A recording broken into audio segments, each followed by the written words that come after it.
Good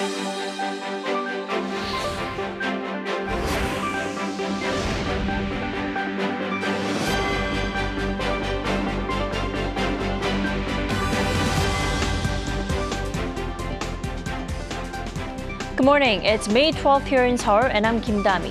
We begin with these stories making the headlines at this hour, starting with the Seoul-Tokyo talks on South Korea's inspection of the Fukushima wastewater. High-level officials from South Korea and Japan will meet here in Seoul today to discuss the details of the Korean delegation's trip to the Fukushima nuclear plant to inspect the wastewater there. The International Monetary Fund warns that a default would decimate the U.S. economy. And major banks like J.P. Morgan have set up a war room to plan for a potential default if a new debt ceiling can't be agreed. The disgraced Terraform co-founder Do Kwon insists on his innocence at his first trial. The crypto fugitive also applied for bail. Our top story this morning, Seoul and Tokyo are set to hold talks here in Seoul today on South Korea's independent inspection of the contaminated water at the Fukushima nuclear power plant. Our Moon Hae-ryun starts us off. High-level officials from South Korea and Japan are due to hold talks in Seoul on Friday on the planned release of wastewater from Japan's destroyed Fukushima nuclear power plant. The meeting aims to outline a detailed schedule of inspections to be undertaken by South Korean experts on the 23rd and 24th of May on site, as well as the scope of the assessments. Seoul's main focus will be to confirm Japan's capacity to treat contaminated water, such as its advanced liquid processing system which removes radionuclides from polluted water. This follows the bilateral summit last Sunday between President Yoon and Prime Minister Fumio Kishida, during which they reached an agreement to allow an independent inspection of the wastewater stored at the Fukushima Daiichi nuclear power plant by Seoul. There have, however, been disagreements regarding the scope of the investigations. Japan claimed that South Korean experts will not be allowed to directly check water samples, but Seoul has pushed for the need to verify the water purification facilities. Prior to the talks, the Vice Minister of the Foreign Ministry is scheduled to publicly disclose the South Korean government's position and the preparation status of the inspection team to ensure clarity.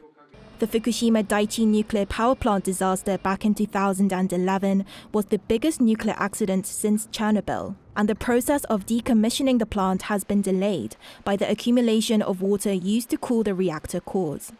As a result, more than 1 million tons of supposedly treated water is to be released into the ocean, raising concerns about the possible ramifications it could have on marine life and the seafood industry, as the International Atomic Energy Agency has already confirmed that ALPS does not filter out tritium.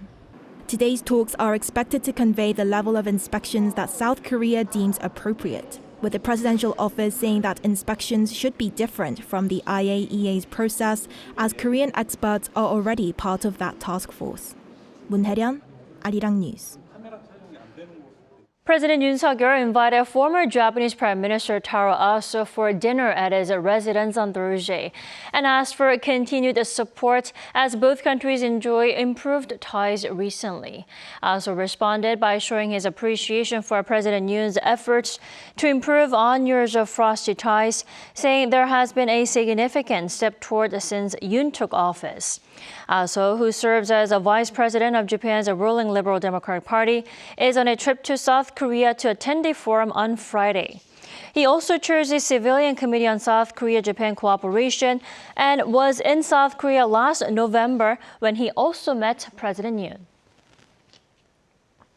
U.S. National Security Advisor Jake Sullivan has met with top Chinese official Wang Yi in an event for candid and constructive talks. Now, this is the first director-level diplomatic engagement between the two countries since the spy balloon incident prompted U.S. Secretary of State Antony Blinken to postpone his visit to Beijing.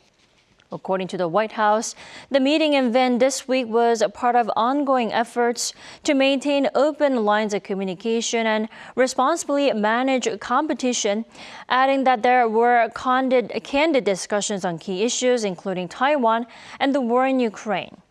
China's state-run Xinhua news agency also reported that the two held substantive talks on removing obstacles in bilateral relations and agreed to continue pursuing this channel of strategic communication. The IMF warns that a U.S. default would cause very serious repercussions for global economy. And with U.S. Congress unable to strike an agreement on a debt ceiling, President Biden could attend the G7 summit in Hiroshima virtually or not go at all. Our Lee Seung-jae reports. According to the International Monetary Fund on Thursday, a potential U.S. default caused by the failure to raise its debt ceiling would have very serious repercussions for the country's economy as well as the global economy. Speaking at a news briefing, IMF spokesperson Julie Kozak warned that authorities need to stay vigilant on new vulnerabilities in the U.S. banking sector due to likely higher borrowing costs. She added that higher interest would also bring about broader instability in the global economy. A similar warning was issued by U.S. Treasury Secretary Janet Yellen, who said a default on U.S. payments could come as early as June 1st if Congress fails to raise the borrowing cap. And a U.S. default would mean much more than just further instability in the global economy. A default would threaten the gains that we've worked so hard to make over the past few years in our pandemic recovery, and it would spark a global downturn that would set us back much further. It would also risk undermining U.S. global economic leadership and raise questions about our ability to defend our national security interests. In response to a possible U.S. default, J.P. Morgan Chase CEO Jamie Dimon said his company has convened a weekly war room. He added that war room sessions will become more frequent, potentially several times a day, as June 1st approaches. Dimon also warned that a potential default would spark panic among investors in the U.S. and will trickle into the global stock markets. Meanwhile, President Joe Biden on Wednesday hinted that he may attend the upcoming G7 summit in Hiroshima, Japan virtually or not go at all, depending on the course of his negotiations with congressional leaders on the debt ceiling. His comments came a day after talks with congressional leaders failed to produce a breakthrough.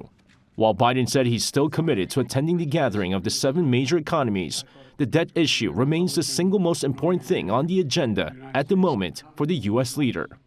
Lee Seung-jae, Arirang News.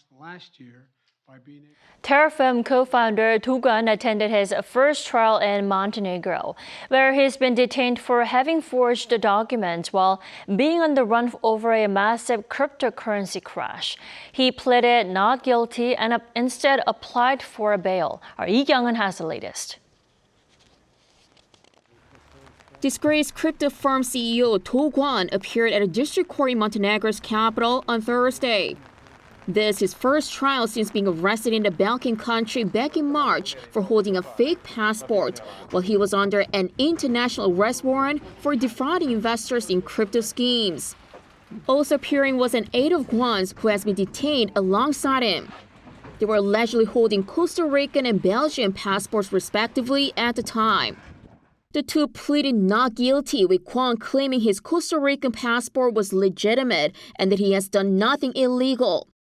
They also filed for bail, offering to each pay 400,000 euros or some $436,000 US. The lawyer reportedly proposed that supervision measures be imposed instead of detention. While state prosecutors objected to offering bail, the court judge still has to offer her ruling on the proposal. The judge asked Kwon about how much exactly his assets are worth, citing the need to factor this into her decision-making. Kwon refrained from answering, but he reportedly told the court that he and his wife jointly own some property in Seoul worth around $4 million US. The next hearing date is set for June 16th. This comes as both South Korea and the U.S. are seeking the extradition of Kwon in connection with a $40 billion crash of his Terraform Labs cryptocurrency that devastated retail investors around the world. But if convicted in Montenegro over forged documents, Kwon could face up to 5 years in prison before being extradited.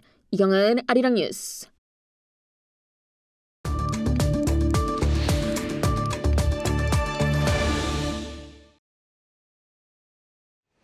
The sources say that North Korea is set to reopen its borders on June 10th and even allow visitors for the first time since the pandemic lockdowns.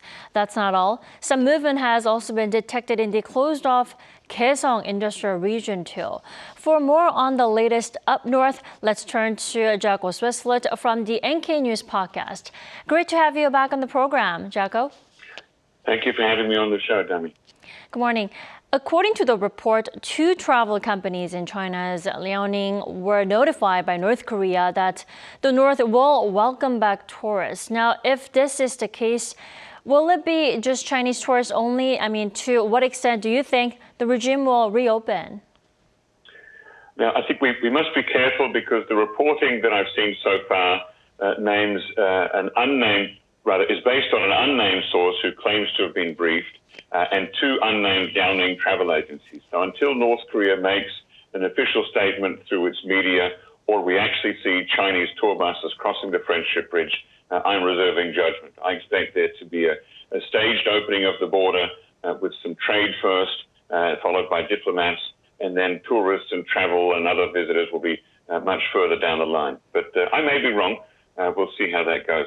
Now, Right. But as for tourism to North Korea in general, I dove into the archives of reporting done by my colleagues at NK News and found an article from July 2019, so the year before the pandemic started, that cited a North Korean travel official who said that more than 200,000 foreign tourists had visited North Korea in 2018, and 90% of those were Chinese. So it makes sense that if North Korea does want to get its tourist income rising again, it should focus on Chinese tourists first.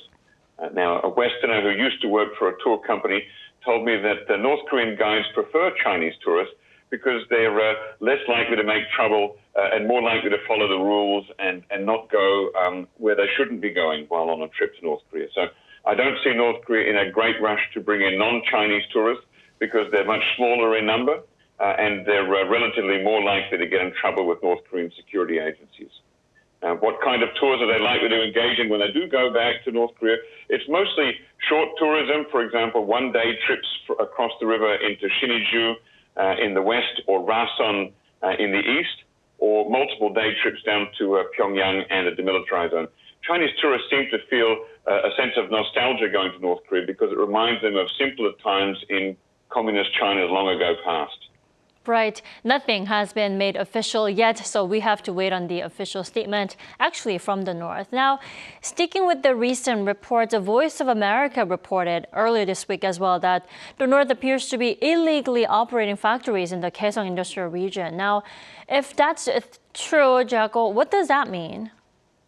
Yes, I think this was all kicked off by an announcement from the South Korean Ministry of Unification saying that various sources and methods of intelligence gathering had led the South Korean government to believe that around 10 factories in Kaesong are being run by North Korea, but it didn't specify which factories or what sort.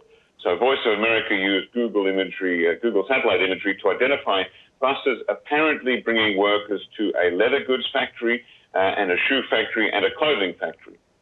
Last month also a Republic of Korea government official said that North Korea was apparently trying to attract new Chinese investment into the Kaesong industrial complex, which, if it did happen, would be, in fact, a breach of UN sanctions.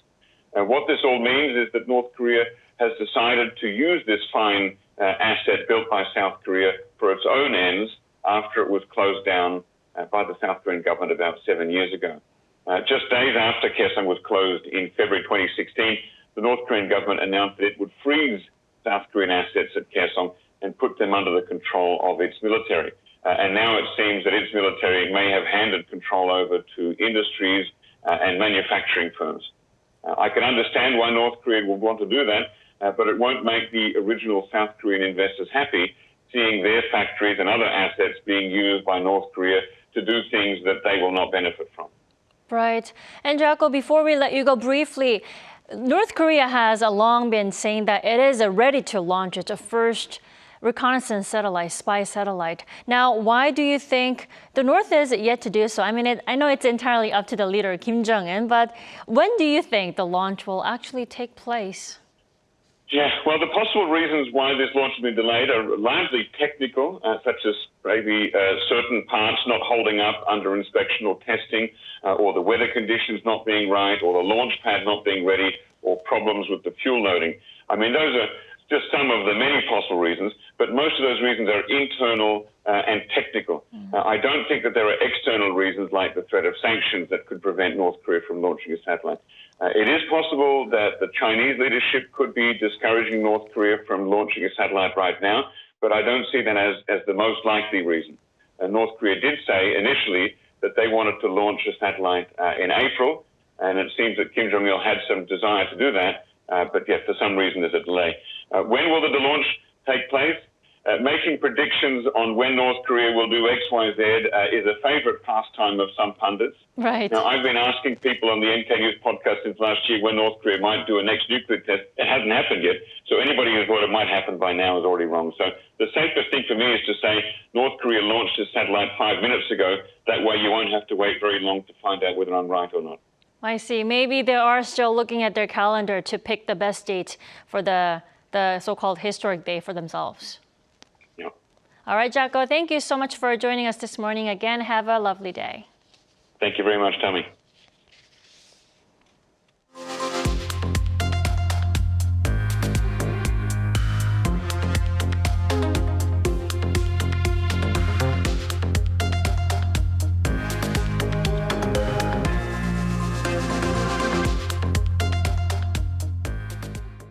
South Korea on Thursday declared a full return to normalcy after more than 3 years of its fight against the pandemic.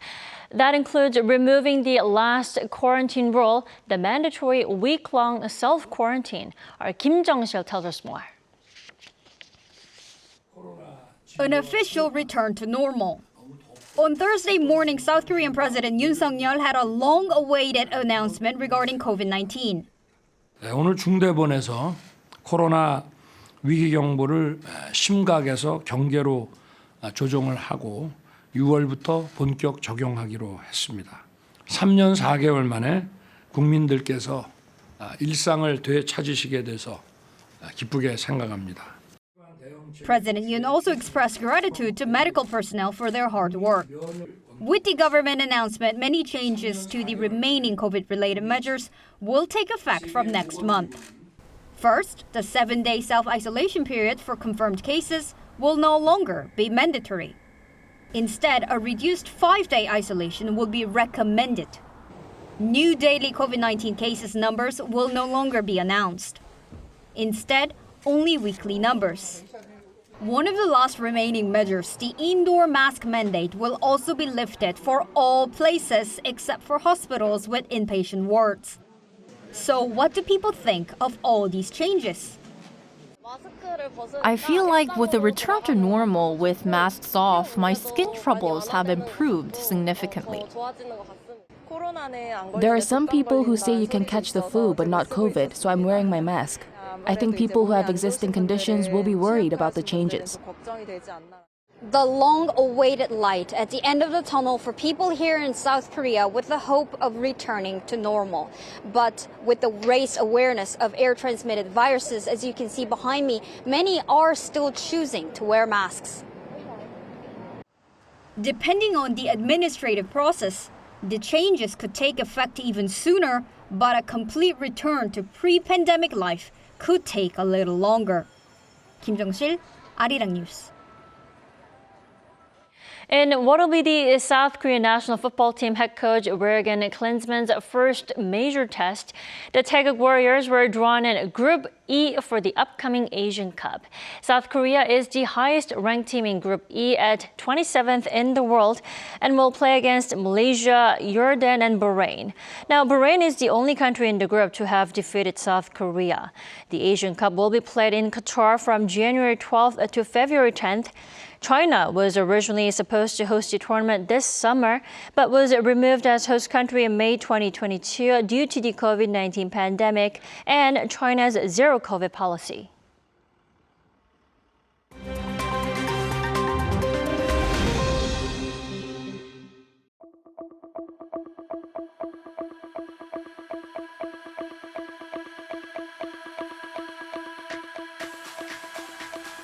Good morning, I'm Matthew Ashley, and we now turn over to stories from around the world.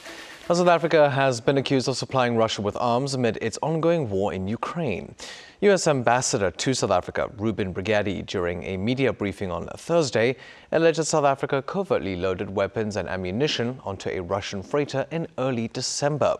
It was docked at a Cape Town naval base at the time. Brigade called on South Africa to adhere to its non-alignment policy. Pretoria hit back, saying that the allegations were disappointing and without evidence. It did, however, announce an inquiry into the matter. Meanwhile, the UK confirmed on the same day that it's supplying Ukraine with long-range missiles. The missiles are fired from aircraft and have a range of some 250 kilometers. Now turning over to the United States-Mexico border, where tens of thousands of migrants raced to enter the U.S. ahead of the lifting of a pandemic-era entry requirements. Those rules, known as Title 42, have been replaced by stricter requirements for asylum seekers as of midnight on Thursday. The COVID-19-era policy gave border officials the power to expel migrants. However, with the COVID-19 health emergency coming to an end, more stringent rules have been implemented, with more funds and officials dispatched to the border. Almost all migrants who enter the U.S. illegally will be denied asylum. Those who have passed through another country without seeking refuge elsewhere or don't apply online will also be barred. Now, conflicts and natural disasters around the world in 2022 have caused an all-time high of over 71 million internally displaced people. This is according to a report on Thursday by the Norwegian Refugee Council. The new figure is up 20% from 2021. Internal displacement refers to people forced to move within their country's borders. The report did not account for those who left for other nations. The Council said the war in Ukraine and major floods and droughts combined to create the perfect storm. And finally, Elon Musk has said he has found a new CEO for Twitter. The current head of the social media platform made the announcement in a tweet on Thursday. He did not reveal the new CEO's identity, saying only that she will start in the next 6 weeks. Musk previously announced last November that he would begin spending less time at Twitter and eventually find someone to take over the company's reins. Since Musk acquired Twitter through a $44 billion takeover in October, he has introduced paid verification, restored banned accounts, and reduced Twitter's workforce by 80%.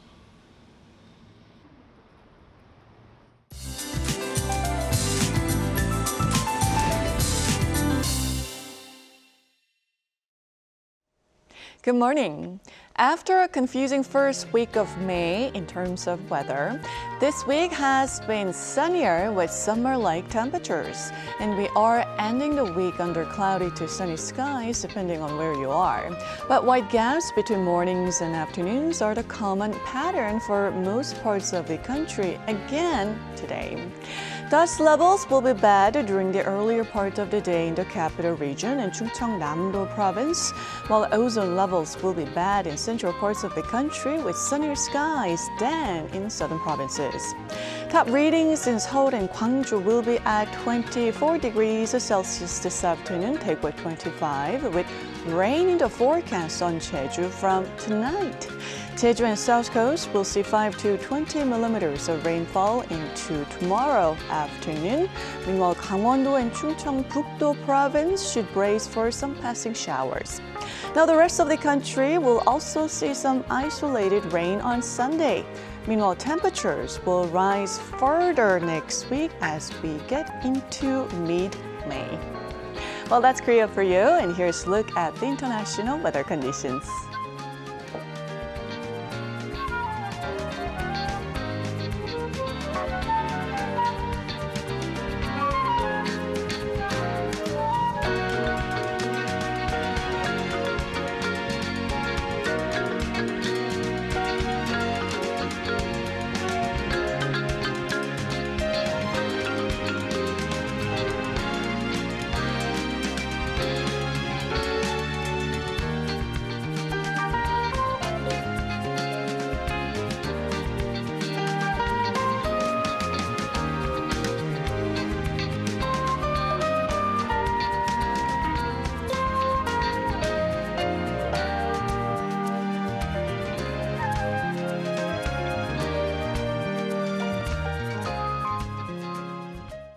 That wraps up today's New Day at Arirang. Thanks for watching.